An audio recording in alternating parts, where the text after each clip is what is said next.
A, B, C's for adults. ABCs for adults, episode 17. F is for free will. Hey guys. Hey, we're welcome doing the final F of the ABCs for adults. And this one is... It's a bit of a controversial one, guys. Free will.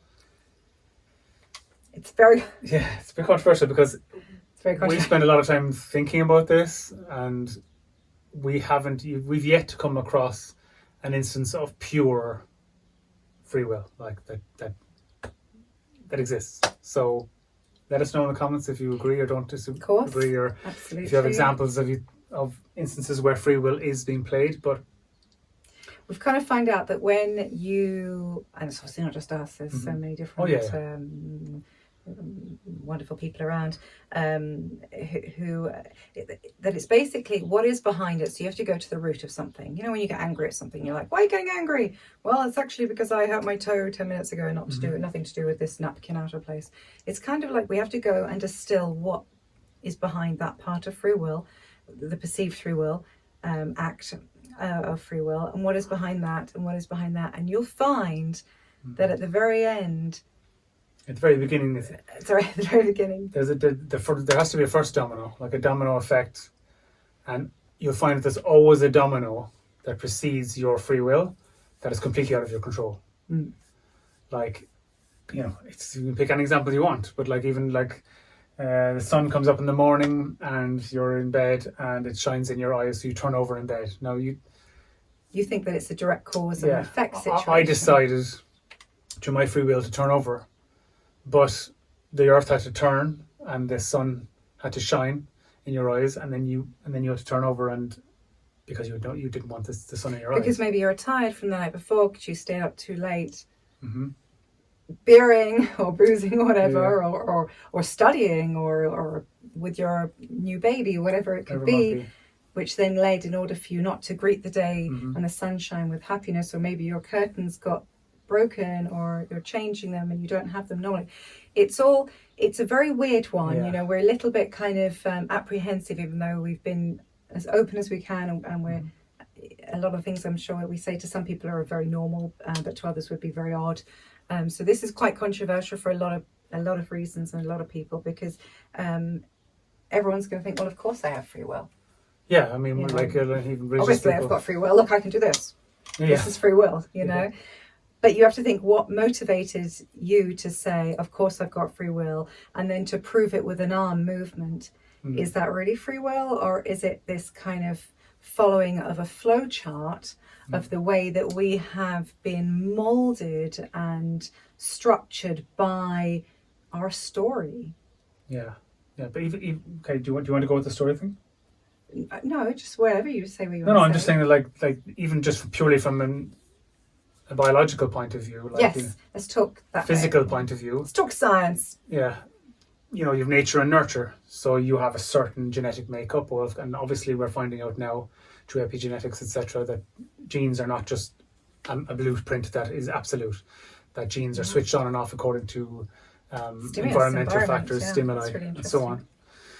But you do have a certain amount of play off that blueprint that will be used, and you also have nurture, which is, you know, your social programming, your upbringing and so on, your indoctrination, your just all of that, and then something that I call bioprogramming, which is basically a mixture of the two. So basically that because certain connections were made in your brain in a certain way, because of certain social pressure or a certain social situation, your body then will react that way because you've made connections. That's the way you always have acted, and then you'll act that. And that's the way that your DNA shows you is the best way to. So there's no room for free will in that situation, because you are being compelled to act that way, because the pathways in your brain were strengthened in such a way that when that certain stimuli occurred, you would react in that certain way, and so you repeat the process over because it's just the nearest thing available to you. Yes. Right? I just thought of something actually while you were speaking that some people would be like, kind of thing. Because when you say that free will is illusion, people suddenly feel very chained up and they feel very kind of removed from reality. Okay. So that's I think the biggest kind of pushback against it. Also because the illusion of free will is so brilliant that it actually does feel like real. But we're not saying that if you don't have free will that you don't exist, that you're not real. No. And the interesting thing with that is that people are feeling, yeah, but I'm real and I exist and I'm here in this moment and I'm making this decision. But so basically human beings are fighting for conscious awareness. They're saying, I do have awareness, conscious awareness, I do exist. But if you're spending the majority of your day, as we spoke about in fear, not consciously aware of the current moment you're in, operating only by stimulus responses through fear of avoiding fear or going towards desire, or fear not getting that, then how are we getting so hot and bothered over the idea of that free will could be an illusion, that we might miss out on our conscious awareness when we're not even using it on a daily basis? Yeah, that's a good point. Yeah. Another interesting one is that there was experiments done a few years ago where they had, people inside in a scanner or whatever, I don't know, it was an MRI scanner or whatever, and there were various parts of the brain were being lit up or whatever. Oh yes, this is and great. This was the decision-making part of the brain, and they'd show certain images or whatever it is, Yes. and they realized that signals were being sent to the body to do something like move your hand or whatever, put your finger up or whatever it is, before the part of the brain lit up, making the decision to do that. So that's really which order does it happen? Is the brain just following on from something that was already preordained to happen? Biologically, you would think that it would be the other way around, that the brain would the light up. decision-making part would go, all right, lads, Okay, and then the signal and would be then the sent. body would react. But it's actually like in biological terms, it's quite a bit. Obviously, it's nanoseconds. But in biological terms, there's quite a delay. But one between, precedes the other. One precedes you one can't precedes get the other. around Exactly. that. So look it up, research it. This is what I came across by someone who's well respected in this field. But do your own research, kids. Do your own research, exactly. So in that case, like, what's the impetus? What's the trigger? What's the engine driving that? I mean, people talk about the subconscious. Subconscious is just a word. We basically decide to just put it all into a box. So that's the subconscious. The subconscious. We don't really get it. So my heart beats. My nervous system fires. I perspire if I'm hot. I breathe every few seconds. I digest my food. I breathe every few seconds, and so on, etc. And that's all part of the subconscious. Even subconscious, even just you focusing on something that you're reading, your pupils and everything has to dilate, and if it's too dark, to let in more light, and so on, etc. So all of that is all part of the subconscious. You might as well just say blah blah blah blah. Like it doesn't matter. It's just a noise. Just to say I'm not going to investigate that. That's just a box. So there is an intelligence that is at work, powering the vast majority of your activities on a daily basis, and the things that you are exposed to, which have nothing to do with your conscious efforts. Yes. Nothing to do with your conscious mind. Nothing to do You're with your thoughts. making that conscious, exactly. That so you're being action. acted upon all of the time. There's a domino effect of something that happens outside of you, and then that thing happens, and then that causes a cascade within your body of, let's say, like you have a thought. Okay, that's electrical impulse, causes a hormonal your feeling, a hormonal cascade to run, which causes a neurological cascade to run, and then you move and do your action according to what's happened. Now, all of those things, you didn't bring them about. Your will, your free will, your will, whatever, you didn't will those things into existence, and you're not willing them at the moment they're being used. So in that situation, where's the will? Where's the free will? You're being acted upon by all these outside sources and all these things that are in the subconscious or out of your conscious effort. So in that case, there's no room for that there. No. I think you should write flowchart down, because Okay. I think that's a really good Okay, universal flowchart. I don't know if a flowchart just really sticks in my head as making sense, because it's basically saying that the accumulation of your nature, nurture, tailored self. You protect that idea, don't Will. you? You build it up. Of course. Yeah, you build it up. So all of your free will or your actions are to protect that identity. Yes, of course. What were you saying? Sorry, No, I was just kind of saying. So I was just saying go. that it's, but I'd like to talk about that. Mm-hmm. That it's like this, that it's just your flowchart is unique to you, but it is still a flowchart. Yeah. So, because you didn't create the elements of that flowchart. Yeah, because the dogs barked at you when you were small of your neighbour, then you got a fear of dogs, and because in your genes you're more susceptible to, I don't know, whatever it could be. You then, that flowchart is going, when you're an adult, see the dog, avoid it, cross the street. So these things will just always be happening, and you think, well, it's my decision. I avoid that neighbourhood where it has three people have dogs in a row, because I just avoid that. So every single evening walk is a totally different route, just because of that thing that happened to you. So your free will isn't in action there. You're being acted upon by those prejudices. Yes, I suppose it's hard for people who are atheistic to kind of, I just thought there, it's kind of hard to stretch it, because if you're not They would believe that everything is chaos and accidental, and so then it's complete free will. Then I suppose free will then is the God of. Well, yes, but they think that it's free will. Okay. So they think that free will would be the God of atheists. They would be saying, at least I have that power, so I am God. So I am my own God, that I can then do what I want to do. Right. Where the irony being is from what we have experienced, the truth of reality is that God shattered itself. So God is us. Yes. So experiencing itself subjectively. Exactly. So the need for an atheist to feel powerful, safe, and godlike is innate, because it's actually based in truth. So just anyway, that's doesn't matter.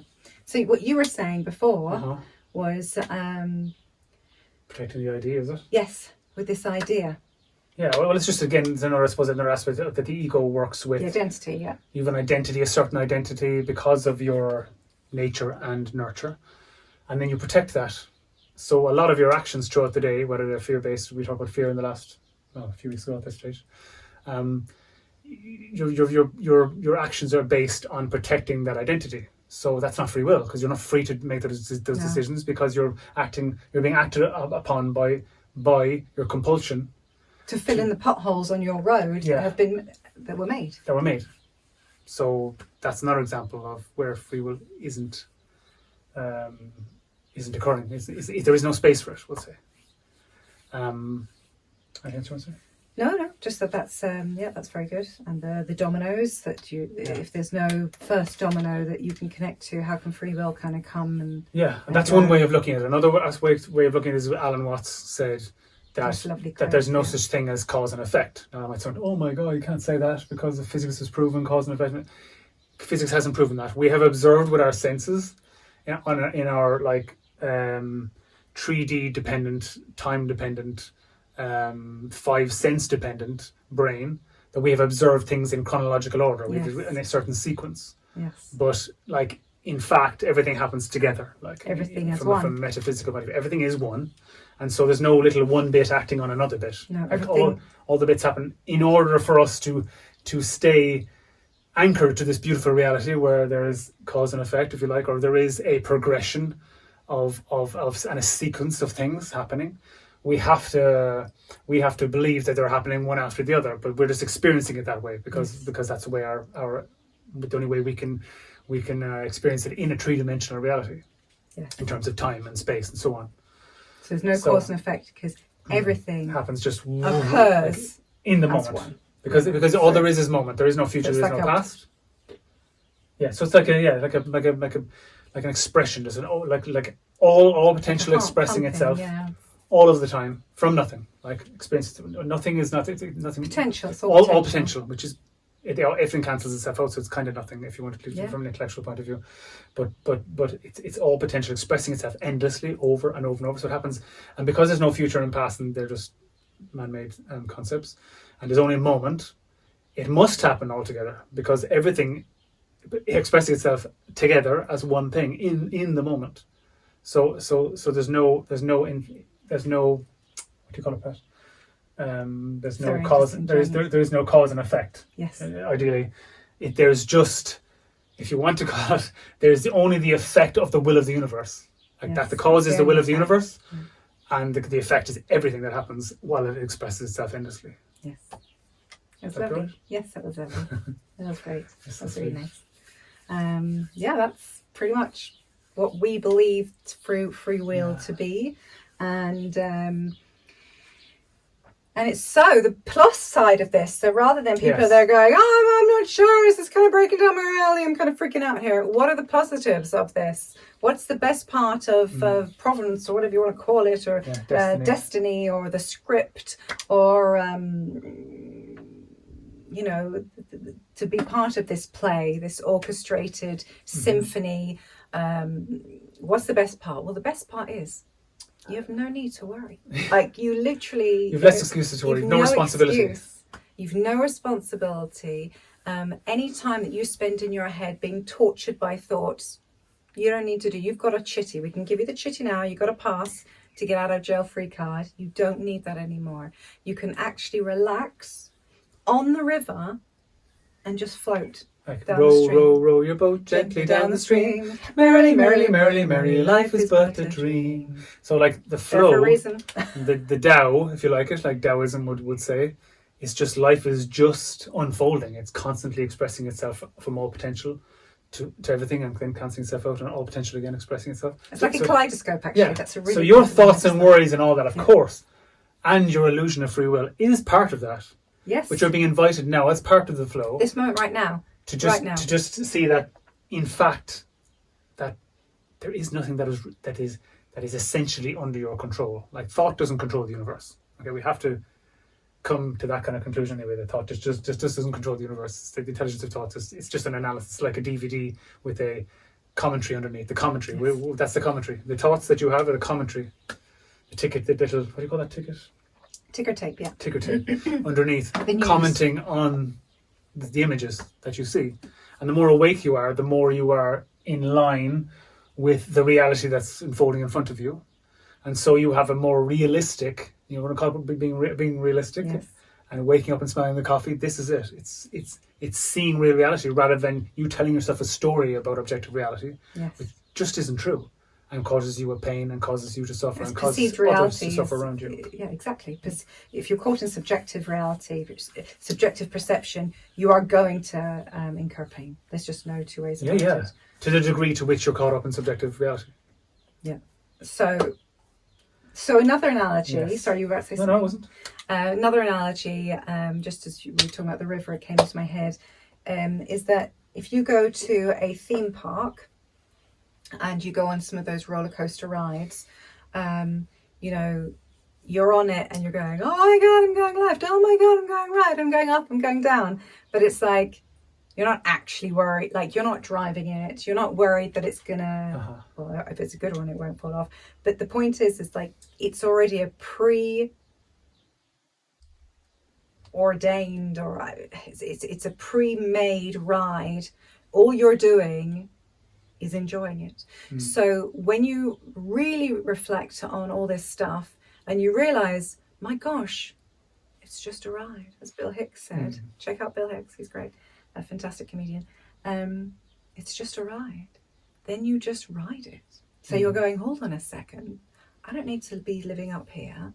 I don't need to be trying to think about the future, very next moment. I can be right here in this present moment, enjoying the ride and all the things that it has to offer, all the beauty and the sights left and right, everything about it. It's a ride, and its sole purpose is for us to experience it and to enjoy it. So even as Jess said, with the ego anchors pulling you down, they're there for a reason. They're your backstory stuff. That's so that when you decide to let go of those heavy weights and those bags, you rise up. That's the only reason they're there. Yeah. So guys, it's just a ride. Let go. Enjoy it. Yeah. So it doesn't matter if you believe in free will or if you don't believe in free will.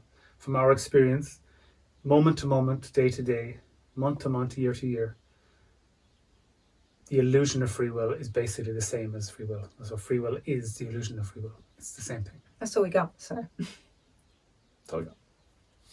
It's all part of the ride. Yeah. Okay. Because it wouldn't be very fun if we didn't think we had free will. Yeah. That wouldn't really even make sense. It wouldn't be an experience at all because we'd be knowing what's happening next. But there's a huge freedom in accepting that. There's a huge freedom. You just, a large weight can just go, So you don't feel, there's no feel of missing out on anything. You don't feel like you made a bad decision. It was always going to be that way, and so on, etc. And you're just playing it out, because as we pointed out, I mean, I could talk about this for hours, really, we both could. We're trying to keep it short, guys. Trying to keep it short, but there's so many things that just aren't under your conscious control. Even your conscious control. So you don't need to worry them. I don't overanalyze what conscious control actually is, because it isn't actually conscious control. But even that, let's allow this like a tiny percentage of conscious control. Everything else, internally, on the microcosm and the macrocosm, the inner and the outer, is not under your conscious control. And so there's no space for free will to impose itself on the world. So get out of that front seat in the ride where you're like freaking out, like driving and stressing out with the steering wheel in your hand. You don't need to be there. Go into the back seat. Just watch your life a bit more. Watch and enjoy. And watch your interactions with other people who aren't aware of this. There's certain experiments that I've read about, like, psychological experiments where you can be in a room with people and, you can be addressed or someone can talk to you and you just keep your mouth closed and see what happens next. I'm not going to tell you what happens, but try it out. It's fascinating. And then you'll see things running a bit more, that you're not actually, it's when we kind of jump on the stage and we're like, no. Then we kind of forget that it's all a big stage. It's when we kind of sit back and we kind of watch and observe. It's like, oh my God. There's a huge freedom. There's a whole basket of freedom waiting for you if you open up that basket and have a taste. Have a look what's inside. Okay. We'll leave it at that. I think we shall. If you have any questions, please, or any arguments against what we're saying. Any wonderful ideas. Or any experiences about free will or not, or provenance or not, let us know. Let us know. And we will join you for G's next week. Yes. This is the end of Yes. It's the end of Yes, everybody. So, have a nice and a very, how do I say, free day. Have a very, enjoy the rest of your day, the rest of your evening, the rest of your night, and just take all that weight off. You're just going with the flow. Try it for an hour and see what it feels like. To change the current, so you might as well just enjoy it. Lay down, relax. Roll your boat gently down the stream. Life is but a dream. Ciao for now. Ciao.